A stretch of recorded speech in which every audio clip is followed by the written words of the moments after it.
It doesn't get old. No, it doesn't. I mean, everyone started clapping. Seriously, I got goosebumps. Yeah. It's like a religious awesome. experience, like a communal experience, hearing people, watching some of you sing along to the song. It's amazing.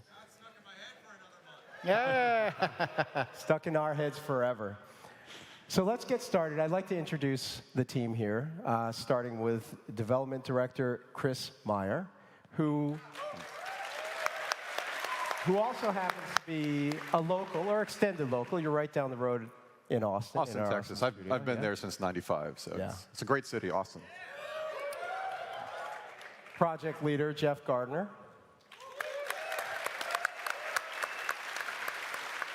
And of course, game director Todd Howard.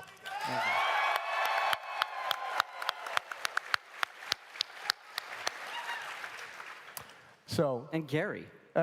Well, I introduced myself. Well, I'm Gary. Gary.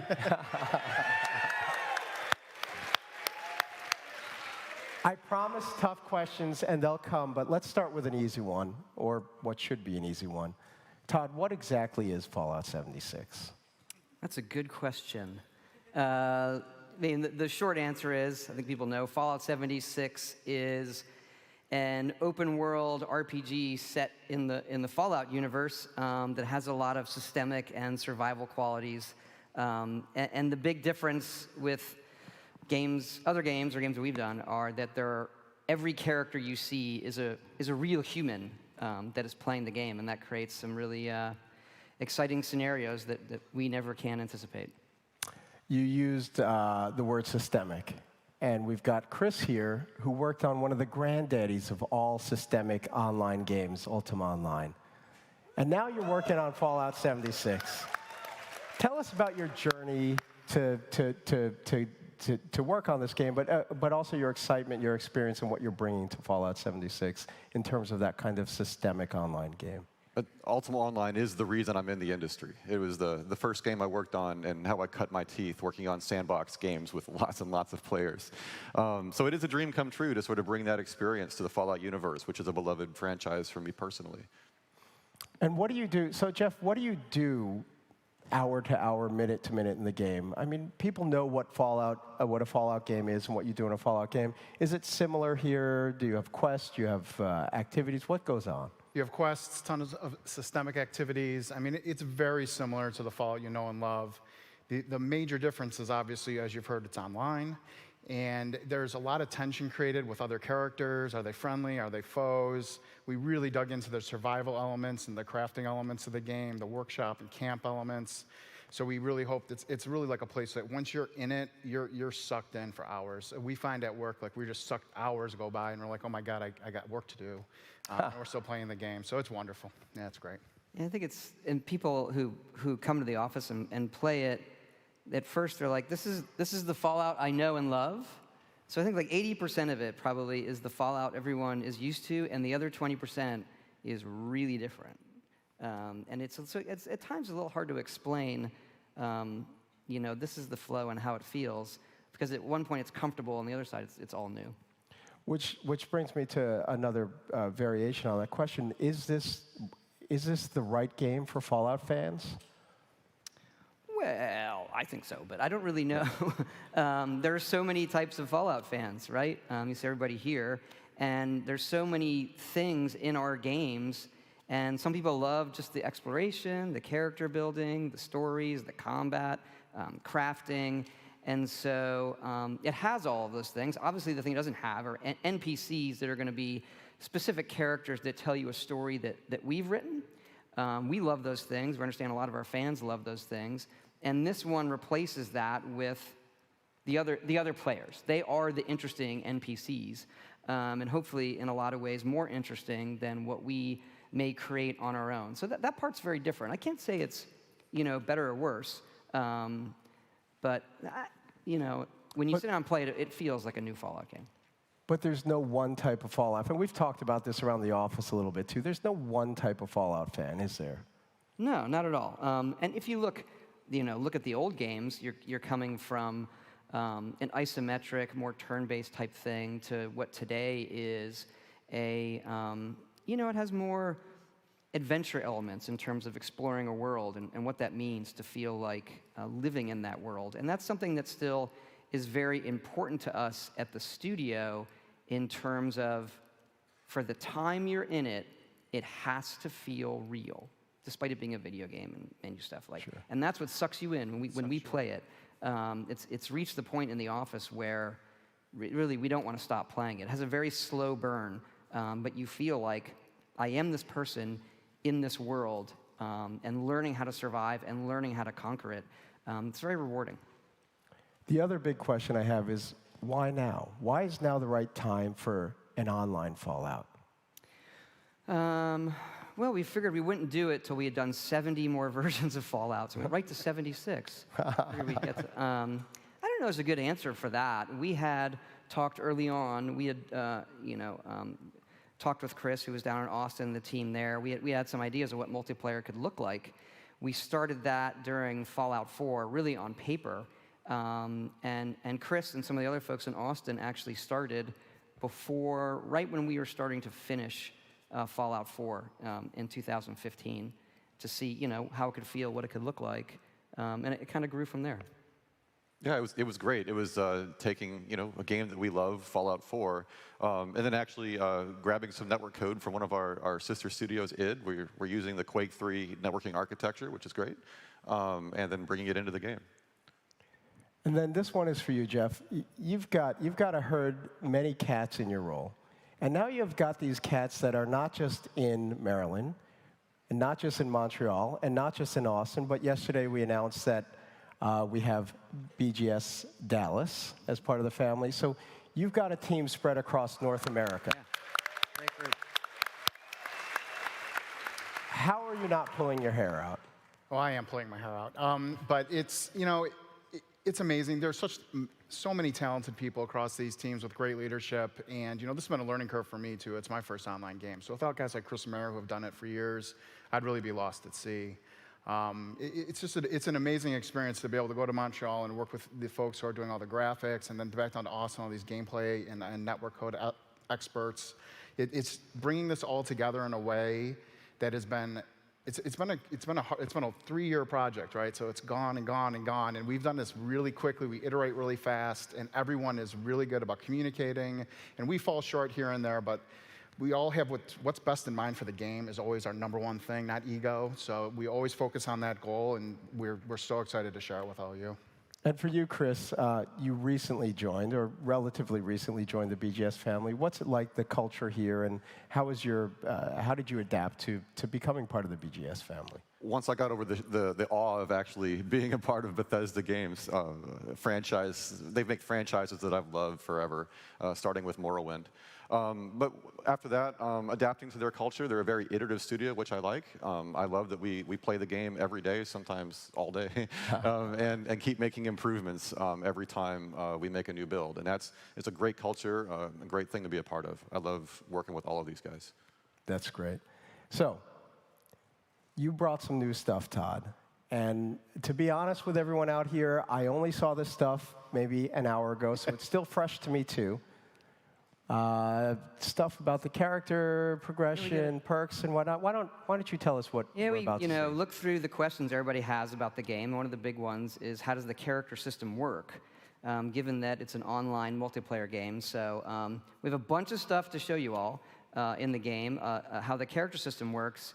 And we'll go through and explain it. One of the things that we're doing, we showed a little bit of it at E3, the You Will Emerge videos from our friends at Vault-Tec.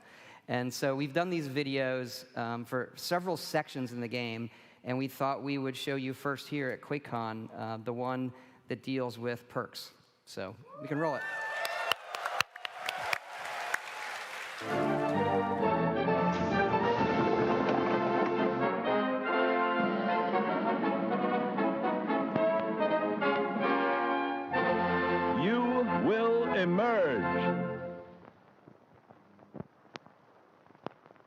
Today's episode, Being a Better You. In life, we must each deal with the hand we are dealt. performing our assigned role to the best of our capacity. But after total atomic annihilation, you may find the hand you were dealt has been reshuffled. Yes, gone are the simple days of yesteryear. Now the common workman must also be a covert operative. The farmer, a master of the martial arts. The ice cream man, a nuclear physicist. How will you make sense of it all? Simple. Turn to your official Vault-Tec training materials. With these powerful tools in hand, you'll learn to make the most of your natural abilities and better understand what makes you special. Use them to be the best you can be, or someone even better. Your survival depends on it. With your future secure, share your newfound knowledge with others for great benefit.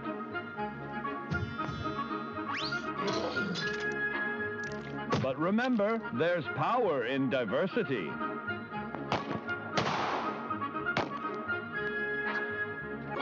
Sometimes who we are isn't a choice at all. In fact, at a particular point in your young life, you may notice that your body has begun going through certain unfamiliar changes.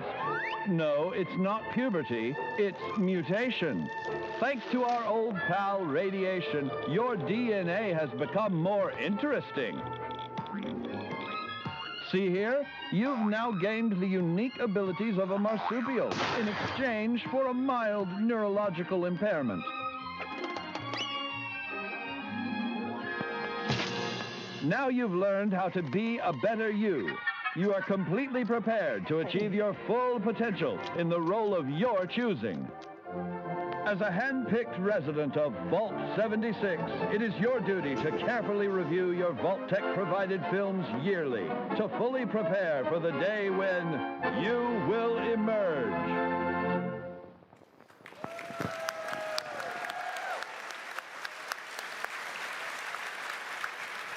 Okay, Todd. That was a lot of fun, but I think we all have more questions now. Yeah, it's we'll take a little bit of a deeper dive here, and there's a lot to go through, and we'll do our best to explain it. The video does a great job of selling the idea. You see parts of it. The mutation part is pretty fun. Your character can actually get mutated. But the perk system and how you develop your character, we've done a lot of interesting things there. But let's just jump right in and show you a little bit of the character creation when you first start. You wake up in the vault, it's Reclamation Day. We have a full, customize your character like we've had before. It's even better now. And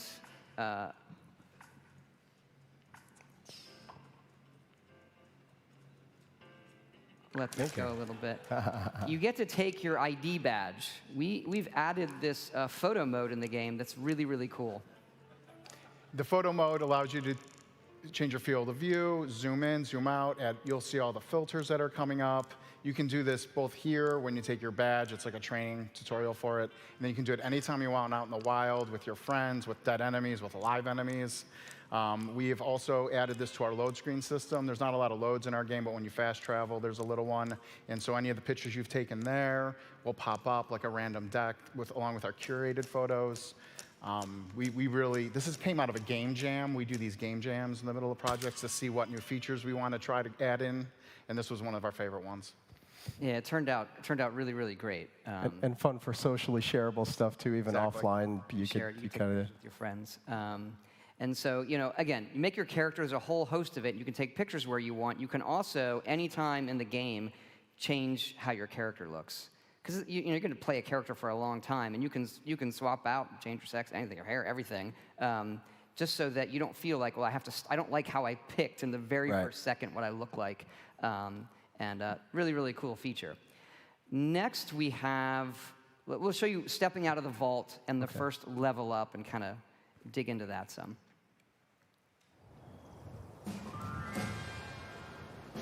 So if you hit level 2, when you step out, you kind of complete the initial vault thing. And the first thing you do when you level up is pick a special that you want to increase. If you played previous Fallouts, we have all the 7 specials. And after you pick the one you want to increase, you then pick a perk in that special. So here we're choosing Gladiator, which is a melee perk. And then that is a card. As you can see, the perk system, the perks are cards. And then you equip those, and every special is a pool of points for the cards you want to equip. And each card has, I don't want to say mana cost, but a point cost for how powerful that card is. And do you have the right special for equipping it? Right. And is it flexible, or am I jumping ahead? Do you have... There's some more on that we can get into and show you how flexible it is and why we made some of the choices that we did. But let's keep going, and then we can spend some time when we see a more complete character. Okay, this is a level up to level 4. So we picked some more cards, but we wanted to show you how the cards themselves rank up. Okay. So you can pick that card again. So by picking Gladiator again, you can then combine that card with the other one to create a more powerful version, but it costs more points. Right. So sometimes you may decide, well, I only want the 1-point version equipped for my character build versus the more powerful 2-point version because I'm using my strength stats in some other way. So I think that probably makes sense, yes. I hope. But there's more than 4 levels in the game. The levels keep going up and up and up. We don't want to make a game where you have to stop leveling. But we had to make some very interesting decisions of what that means for a multiplayer game for balance. So let's run the next one where we see it's a much higher level character. Right. I think it's in the 40s. So here we are, and you'll see a character that's much further along. Picking Charisma. We can talk about Charisma is interesting. Yeah. Here's a perk that lets mutations act better with groups.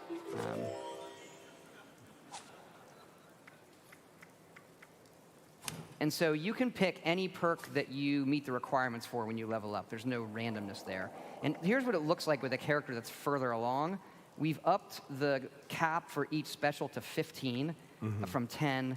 That allows better balance for which cards you're equipping. And the cards right now go from 1 point up to 5 points in power. And then as you level up, more cards become available. I've got a bunch of questions about that, but I want on there and chat a little bit. Keep going. Okay. But I wanted to ask about Charisma. Should I ask that later? We can talk about that now, yeah. Yeah, Chris, how does Charisma work in an online game? If we're not talking about NPCs that you can influence, what does Charisma do for you? That was a very interesting discussion amongst the team to try to figure out what do we do with Charisma. But it made sense in a multiplayer game that a player that invests points in Charisma and collects those cards, they can share those cards with their teammates. So we've developed a system where that player that invests can become the person that makes your entire team more powerful by sharing those cards. We did throw a few cards in there for the single player. I think we have one, it's Lone Wolf, as I recall. Lone Wanderer. Oh, Lone Wanderer, right. So if you can still pick some Charisma cards if you're more of a solo kind of player, but the person that plays in groups all the time will probably invest more there. Cool. Yeah. And you probably saw before, again, when you level up, these are the cards that come into the sets you can pick from when you're level 4 or 5, whatever. Right. We also experimented with, well, how do we add some more fun to it and give you more choices? And so we have added, because they're cards, perk card packs. And every few levels, initially every 2 levels, you get a perk card pack, and that has 4 random cards. Again, you could have picked these, but it gives you some more interesting choice that you might not have picked to give you some flexibility in your character. And then later on, you get them every 5. But let's look at a perk card pack opening, because they're a ton of fun.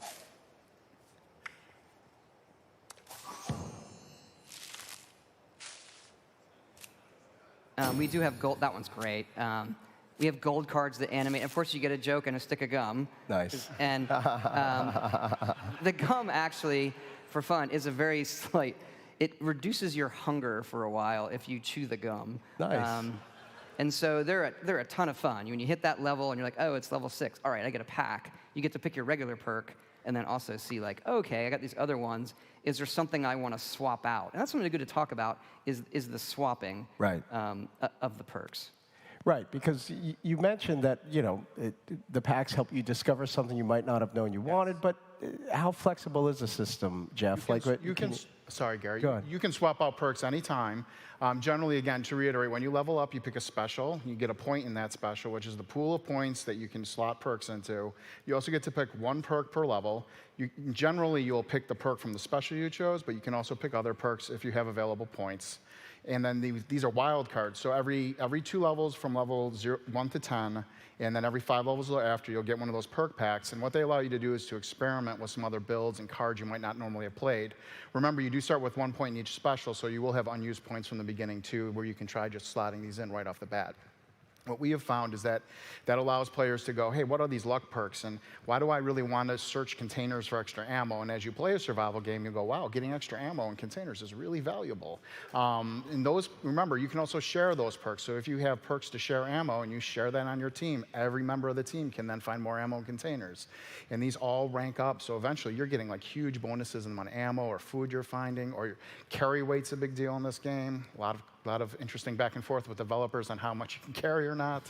And you see those cards at first, you're like, well, that's not as cool as being able to do plus 20% damage with my pistol. But in a survival game, being able to carry more means you'll be able to carry more pistols. So there's a lot of ways that interplay, and there are so many cards in here, hundreds, and you're able to really do these cool builds and swap things in and out. And then I'm on a team. I have a great perk for this team that I might not want to carry. Lone Wanderer is a perfect example of that. Lone Wanderer, as soon as I play that when I'm playing solo all the time, because it gives me a bonus to my experience and damage. And as soon as I get on a team, I turn that off because I'm on a team now, it doesn't work, and I'll equip a different card that I can share with my team. So when you say builds, you're not really talking about sitting there and having multiple kind of decks. You're talking about having more of a baseline and then making little changes here and there quickly and easily. Is that a kind of a correct way of putting it? Or? Yeah, your character, you're still progressing the way you would expect in an RPG, and it's kind of growing and growing and growing. So it's kind of what Jeff was saying. You're swapping out a thing here or there. The perk packs can also sometimes give you a perk that is, we intentionally do this, you might get 1 or 2 that from a pack of cards that is a higher level than you are. So it's like a few levels in shooting distance. So you say like, oh, I didn't even know that was a perk. Maybe I want to pick agility on my next level up because the game has given me this other perk and I just want to try it out. The other thing is, this is the multiplayer part of it, that when you hit level 50, you don't get to you don't get to give out a special point anymore.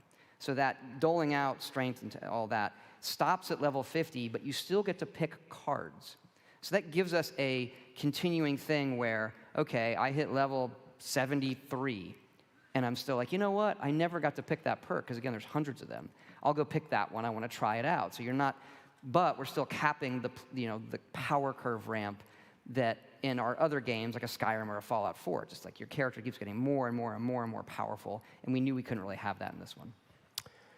You talk about the discovery of perks, too, and how you might discover them in a card pack. You might see your friend using one that you never thought you'd use. Have any of you, in your own internal playtesting, found a perk that you never thought you would use that you're like, wow, this is really cool?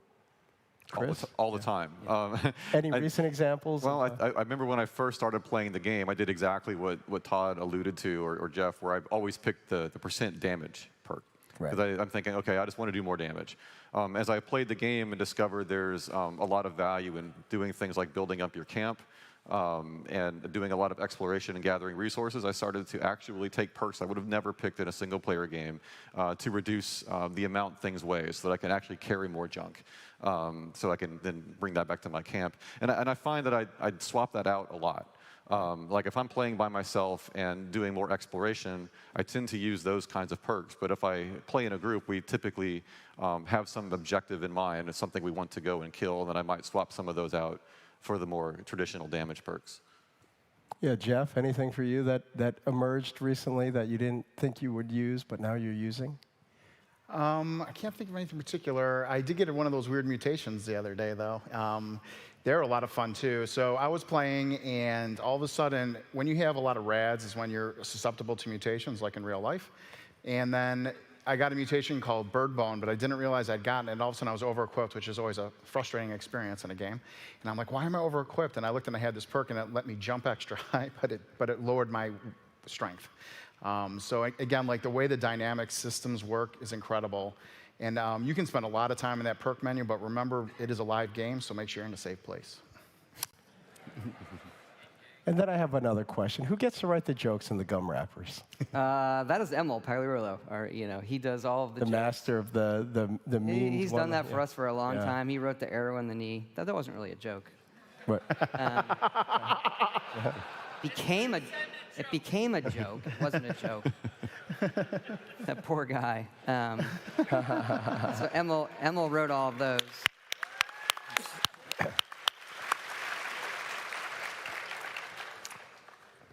So let's switch gears. I want to get to some of the questions that we've gathered up from the community. I'm going to call this the thunder round. Usually we do a lightning round, but we've got a half hour here. We're going to take our time. We're going to thunder through some really tough questions that we gathered up from the community. Let's start with the big one, the beta. Now, you guys want to play, am I right? Why can't you let them play any sooner, Todd?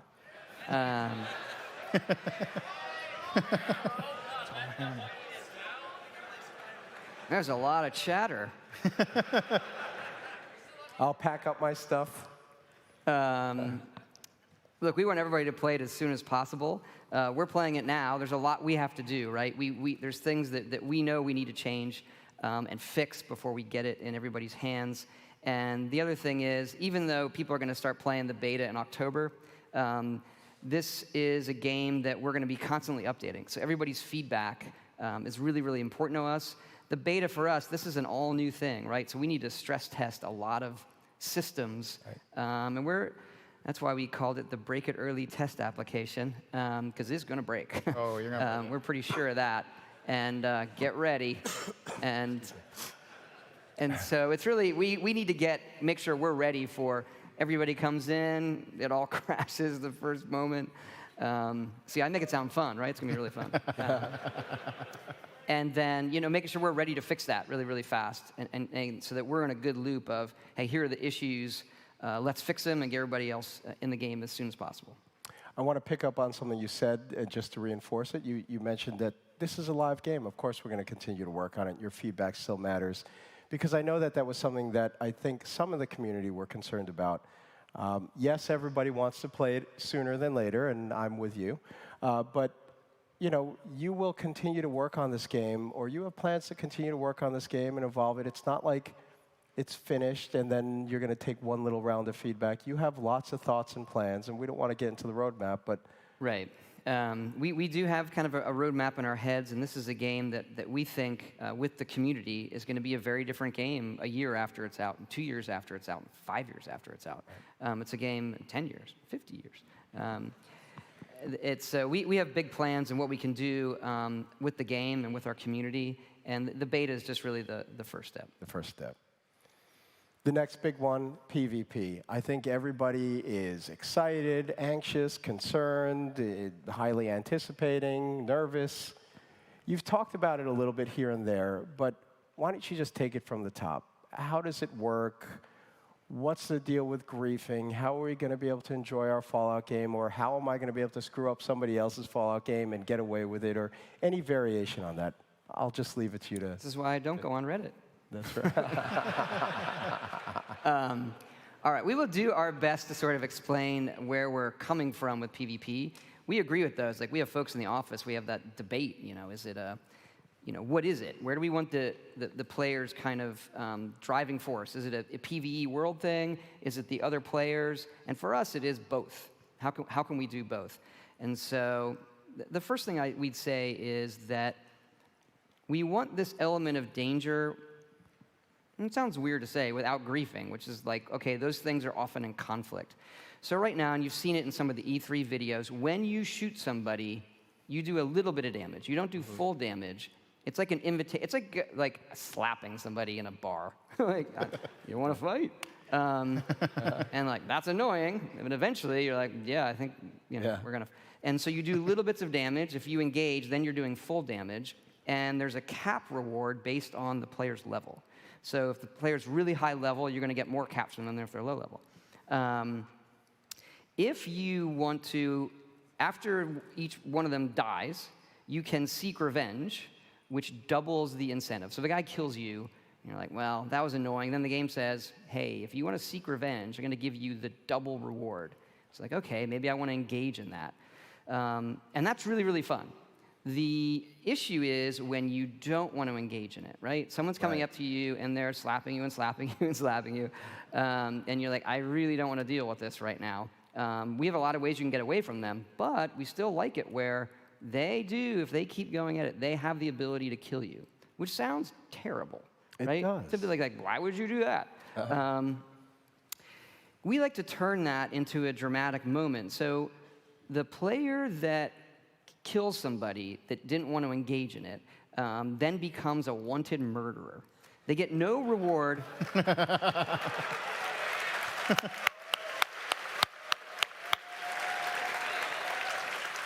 That's like the first applause of the panel. Murder! And so there is no reward. You get no caps. You get no XP. You get nothing for becoming a wanted murderer, except for the kind of social incentives people have online to be assholes. Right. Which evidently there's quite a few. So what do we do with that? We turn the assholes into interesting content. So they appear on your map as a red star. Everybody sees them, and they have a bounty on their head that and that bounty comes out of their own caps. Oh. And they can't see the other players. So on the map. And we did this. We had this idea, like let's turn it, like let's make them interesting content. And it is when this happens, when anybody murders somebody while we're playing in the office, everyone sees on the map, and it is like it's awesome. Like, yeah, that's one of my favorite stories there. So the other day we had a big internal test, and we had played for hours. And towards the end of the test, I had leveled up. I had actually started early, and so I was higher level than a lot of the other people. And I saw that red star, and I was almost about to log off, and I was like, oh, now I'm going to get somebody. So I had built a sniper rifle, right? I found a hunting rifle on a super mutant, and I built a little scope, and I extended the barrel, and I was like, I finally get to use this. So I fast traveled near them. Now on the map, remember, you see where they are. It's not super up. It's a little relative, so it's not super pinpointy, but you'll know generally where they are. So I'm sneaking, because when you sneak in our game, your appearance on the map disappears, no matter what state you're in, except for wanted. So my pip doesn't appear, and I'm sneaking, and I see him in the building, and I see him moving around, and he comes wandering out, and I took his head off with my sniper rifle. And he drops down. I go running up. I loot his junk. I danced, took a picture over his corpse, and logged off.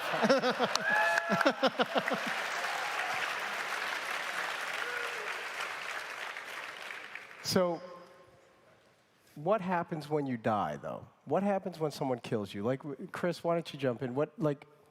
If I decide to engage, or even if I don't engage, am I punished if I die, or there's got to be something? Yeah, for a long time, we tried testing where there was no punishment at all. And that took all the sting out of death. People used it to their advantage to travel back to various points, and it didn't feel right. But we didn't want to make it too punitive, because we do expect people will die, and there's no save games like a single-player game. So what happens when you die is you just drop your junk. And junk isn't worthless. You need junk to build things in your camp, or to make better guns, or to make better armor. So what it does is it creates a loop where you go out and explore, you create some junk, and if you happen to die, that's all you drop. You don't lose your awesome power armor or any of the guns that you've collected. But then you have to make a decision. Is like, was that enough junk that I need to go back and get it? Or is that something I can live without? And what people will do is they'll go back to their camp, and they'll put their junk back in their stash, which is safe. Nobody can take things out of each other's stashes. And we've also seeded the world with stashes as well. So if you know where some of the stashes are, it's always a safe place to store the junk that you've collected. So just enough so it'll sting, but not not enough so that it'll really deeply hurt you. And it's also a little bit of a reward for if you manage to kill somebody, there's usually something there with them. Nice. And the thing with junk is it's nothing that you can't just re-get if you just keep playing. Like, that's that pile of it. But if you just start exploring, you'll collect more. So it's sort of like, well, that was sunk time. Do I want to go back and get it? And that happens on PvP. So if you do kill somebody, their junk drops, and you get to pick it up. You get the caps from them. Right. You can take the junk, but yeah. But it's just a little grindy time, and you got it back. It's the just, junk. you know, we like it. We put it in. Yeah. It's just enough to make it where before you head into a dangerous area, before this, you would just run into a dangerous area. You don't really care. There's no penalty to death. It's like you just fast travel back. And then once we did that, it's like you just stop a little bit. Like, well, don't want to take a moment and like collect myself, store the junk before I head into danger. If anyone remembers Fallout 4, screws are very valuable. So Yeah. if you've got screws in your junk, you want to store them. Yeah. You And can't how- decide between like this awesome-looking gun or a desk fan. Like, they both have equal.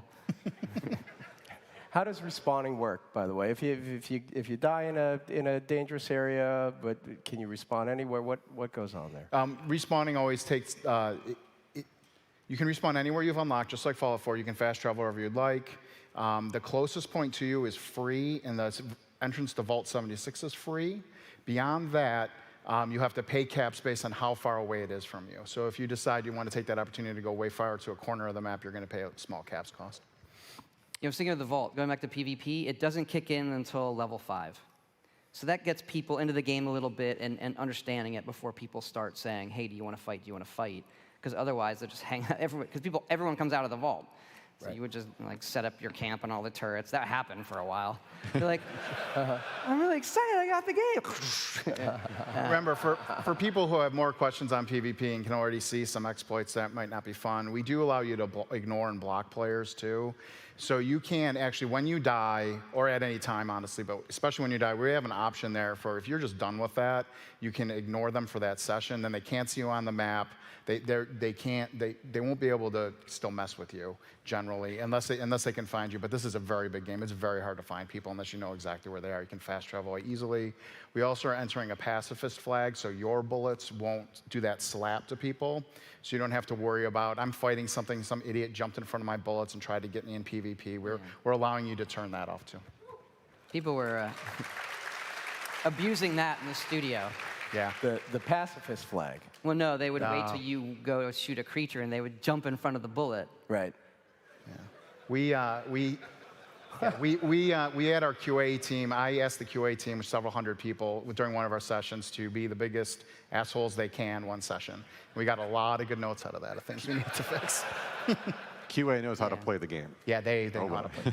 I do have one more question about PvP, which is if you are a higher level character with higher level armor, higher level weaponry, how do I even have a chance? And I get the slap mechanic, but if I want to engage and I'm a lower level character, am I just going to get destroyed instantly? We struggled with that. So what we've done is there's two sort of power curves. You have the usual power curve against creatures in the world that you're used to in our games.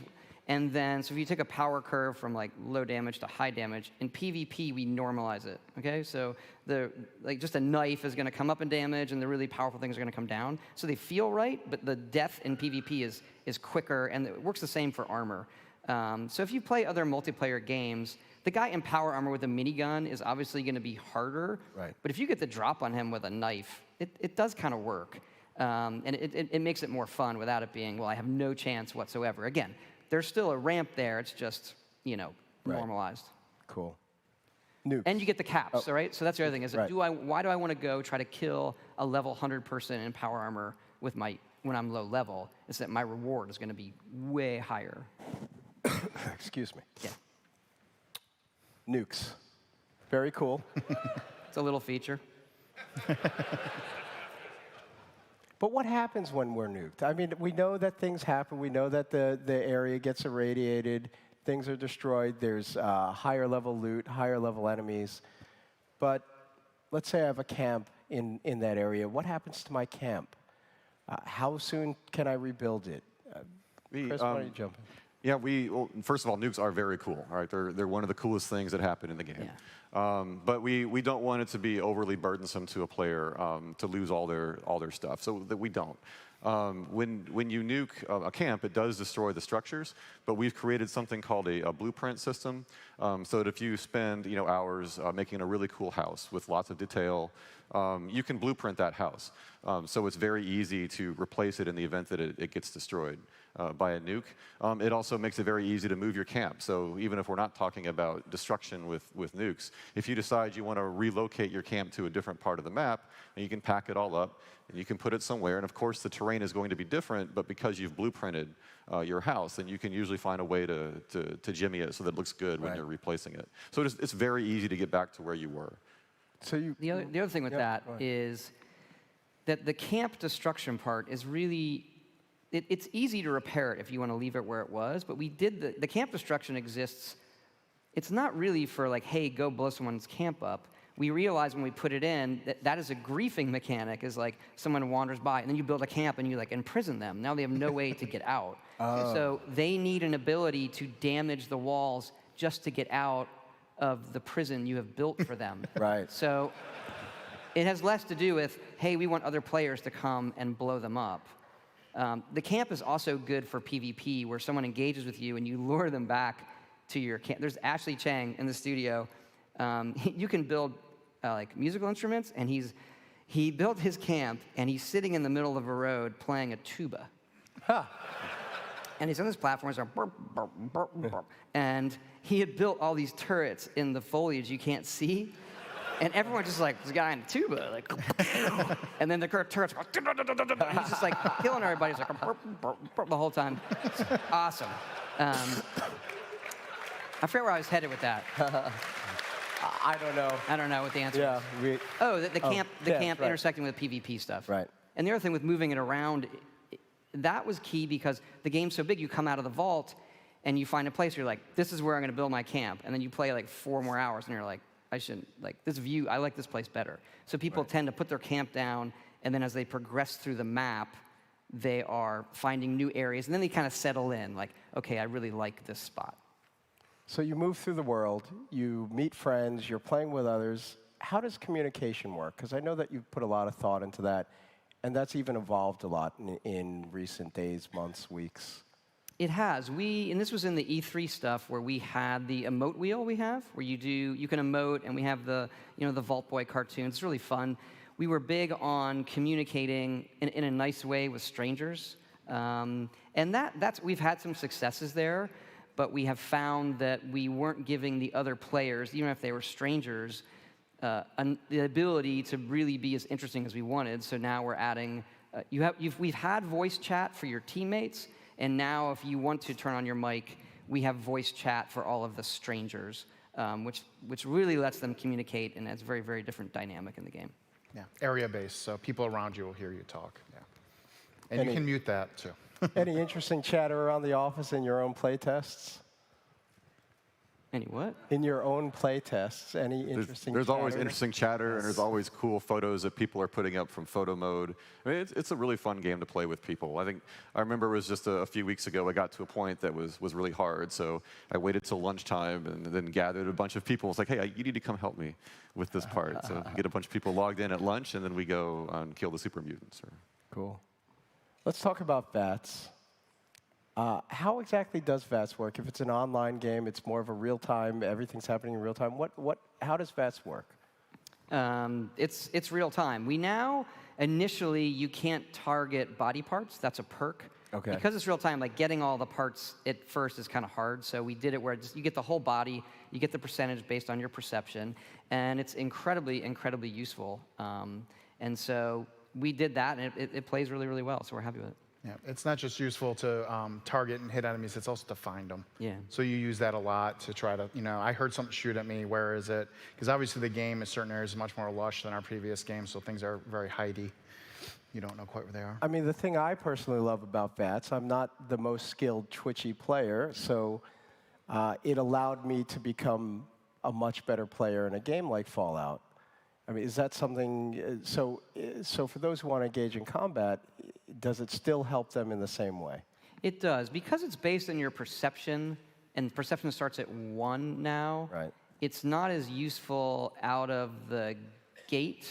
But then the point is, if you invest, I'm a perception character, those percentages do cross a line where, oh my gosh, I'm definitely more accurate using this than I am just doing it on my own. And we try to strike a good balance there. An easy question. I think we might have even mentioned it in the past, but who's doing the music for Fallout 76? Ian Onzer, who's done the music for our other games. He's amazing. The soundtrack is spectacular. Yeah.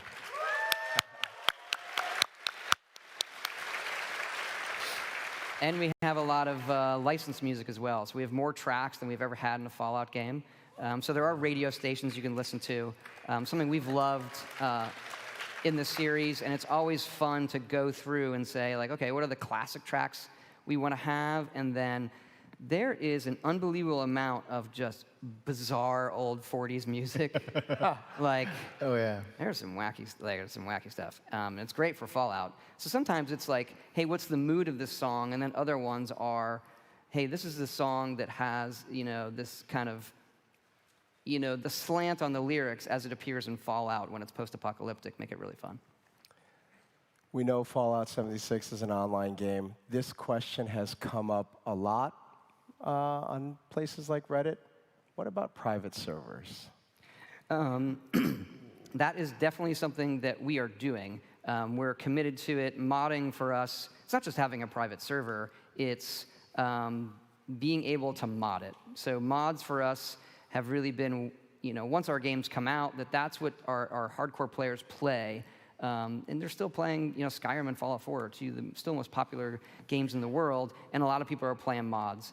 And so that is something that, given the online nature of it, is going to be very, very complicated, but we're committed to it, and we've been, starting to design what that system is going to look like. But it is, I will say this, it's a complicated problem, but one that we are 100% committed to solving.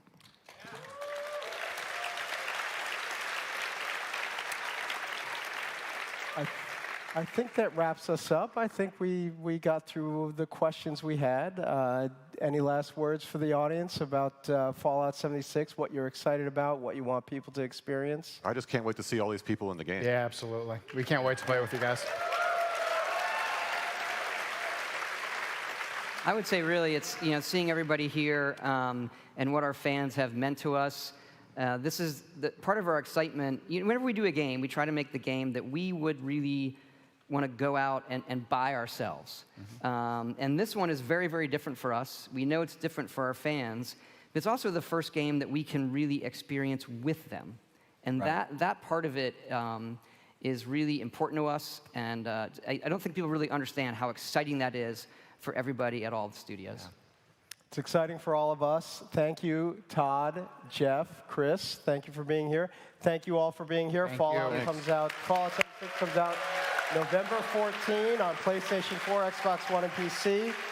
We'll be sharing a lot more information soon. Thank you, and a big round of applause for our panelists. Thank you.